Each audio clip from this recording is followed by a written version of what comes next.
Jaksa Agung angkat bicara soal hukuman terhadap tersangka korupsi tata kelola minyak mentah. Tidak tertutup kemungkinan tersangka dijatuhi hukuman berat, bahkan hukuman mati karena korupsi dilakukan saat COVID-19.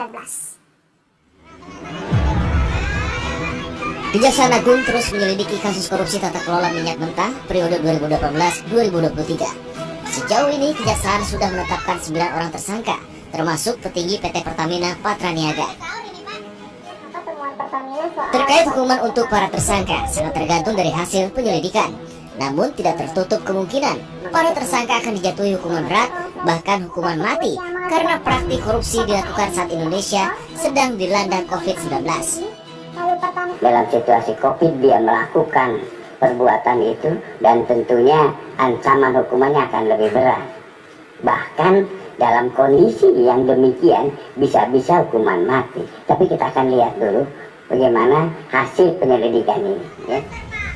Sesuai pasal 2 ayat 2 Undang-Undang Tipikor, pidana mati dapat dijatuhkan terhadap koruptor bila melakukan korupsi ketika negara dalam keadaan bahaya, terjadi bencana alam nasional sebagai pengulangan tindak pidana korupsi, atau pada waktu negara dalam keadaan krisis ekonomi dan moneter.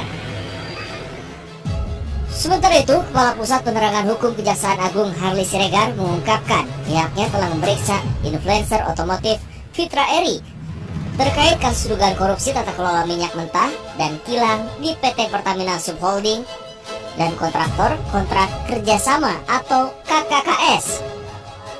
Ada seorang influencer itu yang influencer otomotif, ya, yang diperiksa oleh penyidik.